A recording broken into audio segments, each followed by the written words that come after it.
வணக்கம். இது Tamil dialogue 2.0 Bigg Boss season 9ல இன்னைக்கு 2 ப்ரோமோ வந்திருக்குல்ல. திடீர்னு பார்த்தீங்கன்னா கொரியா சிட்டிக்கு எமோஷன்லாம் வர ஆரம்பிச்சிருச்சு.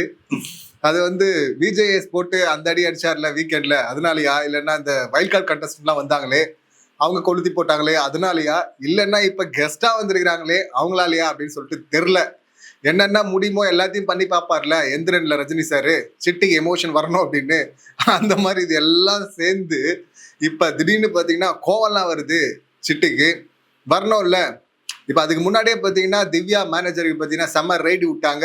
தீபக் அண்ட் மஞ்சரி சிறப்பா அவங்க வேலையை பார்த்தாங்க. காலையிலே பாத்தீங்கன்னா இந்த எஃப்ஜே தம்பி இருக்காருல்ல, எஃப்ஜே மேல தொடர்ந்து ஒரு குற்றச்சாட்டு இருக்கு. அவர் அந்த அன்பு கேங்ல போயிட்டு இன்ஃபேக்ட் அந்த கேள்வியை ரம்யா கிட்ட கேட்டதுக்கான காரணம், ரம்யா போய் சீட்டு எடுத்தாங்க. அந்த கேள்வியை வச்சது டீம் தானே. சாப்பிட்டு சாப்பிட்டு தூங்கிட்டே இருக்கிறது யாரு அப்படின்னு சொல்லிட்டு. அதுல ஒண்ணு கலை அப்படின்னு சொல்லிட்டு எல்லாருக்கும் தெரியும். இன்னொன்னு எஃப்ஜே அப்படின்னு சொல்லிட்டு சொல்லணும் தான் டீமும் எதிர்பார்த்துருக்காங்க. ஆனா ரம்யா பாத்தீங்கன்னா வீக்கெண்ட்ல தான் அதை சொன்னாங்க. அங்க சொல்லல. கேட்கும் போது எஃப்ஜே லிஸ்ட்லயே வரல. வீக்கெண்ட்ல வினோத்தையும் போற போக்குல சொல்லி விட்டாங்க. அது வேற காமெடின்னு வச்சுங்களேன்.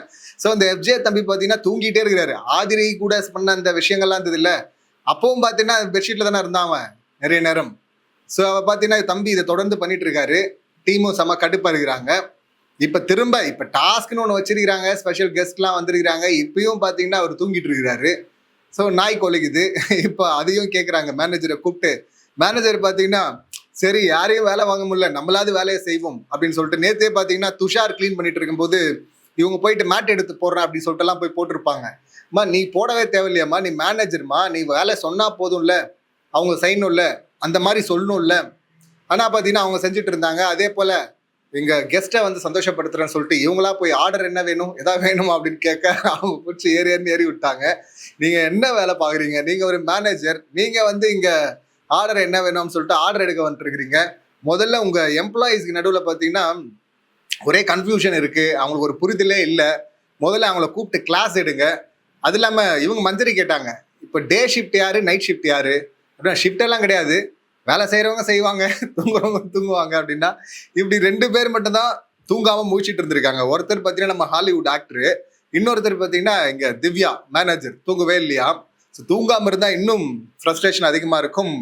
ப்ரெஷர்ல பார்த்தீங்கன்னா வார்த்தையை விடுவாங்கல்ல தாறுமாறா. ஸோ இப்போ அந்த ஜோன்ல தான் அவங்க இருக்கிறாங்க.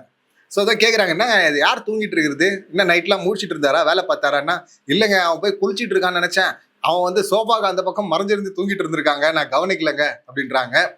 சொல்ற பதில் எல்லாமே பாத்தீங்கன்னா இவங்க போல்டா பேசுறாங்கன்றதெல்லாம் தாண்டி இங்கே ஒரு பொறுப்பு கொடுத்துருக்காங்கல்ல, அந்த பொறுப்புக்கு இவங்க தானே ரெஸ்பான்சிபிலிட்டி. இங்க இவங்க சொல்றாங்க அசிஸ்டன்ட் மேனேஜரை கண்ட்ரோல் பண்ண முடியலங்க, சொன்னா எதுவுமே கேட்க மாட்டாங்க பார்வதி, அதனால அவங்களுக்கு கீழே வேலை செய்யறவங்கள கண்ட்ரோலே பண்ண முடியலங்க அப்படின்லாம் சொல்லிட்டு இருக்கிறாங்க. அது எங்க பிரச்சனை இல்லைங்க, நாங்க கெஸ்டா வந்திருக்கிறோம், எங்களுக்கு சர்வீஸ் வேணும்.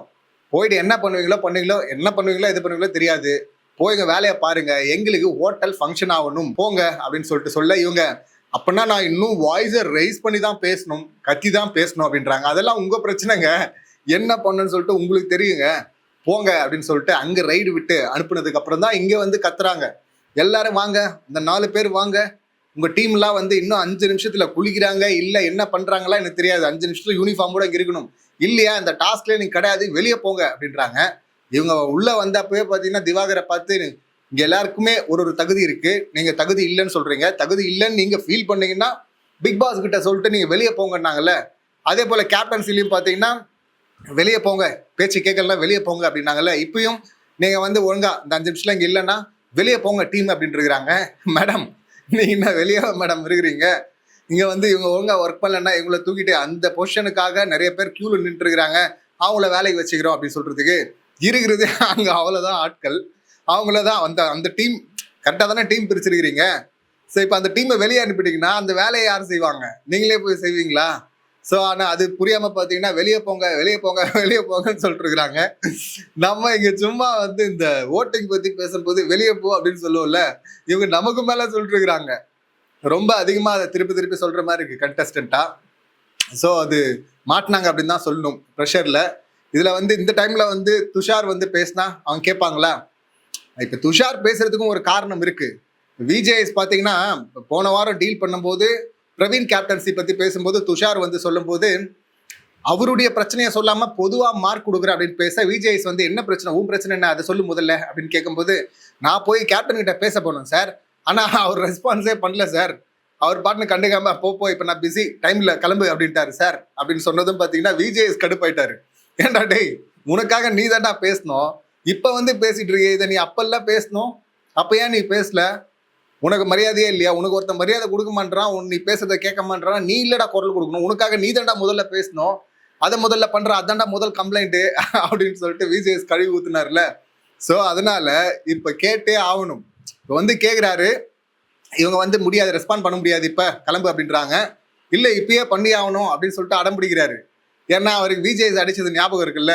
இப்போ திரும்ப வந்து எதுவும் பண்ணலன்னா விஜேஎஸ் போன வாரமே ஆடியன்ஸ்னு சொல்லிட்டு கழுவி ஊத்திட்டாரு. இப்போ அந்த ஆடியன்ஸ் கூட இல்லைங்க, யாரோ ஒருத்தர் தெரியாம உள்ள நுழைஞ்சிட்டாங்க, தப்பா அப்படின்னு சொல்லிட்டு தூக்கி வெளியே போடுங்க அப்படின்னு கூட சொல்ல வாய்ப்பு இருக்கு. ஸோ அதனால அப்படி சொல்றாரோன்னு அந்த பயம்லாம் இருக்கும்ல உள்ள. ஸோ அதனாலதான் வேற வழி கிடையாது சிட்டிக்கு. அதனால வந்து இப்பயே கேட்டாகணுங்கிறாரு. அங்க திவ்யாவும் வந்து சரியா பதிலடி கொடுத்தாங்க. 28 நாளா ஒன்றும் பேசல, இப்ப 2 நாள் மட்டும் என்ன அடிச்சான், என்ன வந்துருச்சான்னு.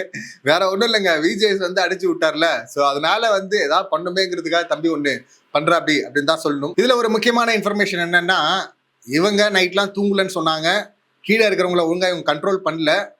கண்ட்ரோல் பண்ணாத ஒரு குறை, கெஸ்டா வந்தாங்கல்ல, அவங்க வந்து இவங்கள வேலையை விட்டு டிஸ்மிஸ் பண்ணாங்களா, இல்லை இவங்களா வேலையை விட்டு நான் கிளம்புறேன், அந்த ப்ரொமோலே சொல்றாங்கல்ல, நாலுலேருந்து நீங்க ஹோட்டல் நடத்தீங்க, நடத்தலாம் போங்க அப்படின்ட்டு இருக்கிறாங்கல்ல.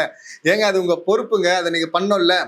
ஸோ அவங்க வந்து அவங்களா விலகுறாங்களா, இல்லைன்னா வந்து நீ ஒழுங்கா பர்ஃபார்ம் பண்ணலாமா அப்படின்னு சொல்லிட்டு இவங்களை தூக்கி வெளியே போட்டாங்களான்னு தெரியல. இப்ப புது மேனேஜரா வந்து விக்கல்ஸ் விக்ரம் அவரை வந்து நியமிச்சிருக்கிறாங்களா. இன்னைக்கு Vikkals Vikram already vessel washing, அப்புறம் என்டர்டைன்மெண்ட் டிபார்ட்மெண்ட்டு, இப்போ மேனேஜர், இப்படி போஸ்ட் மாற்றி கொடுத்துட்டு இருக்கிறாங்க. ஆனால் பாவாங்க சபரி கல்லு மாதிரி நிற்க வச்சிருக்கிறாங்க வெளியில.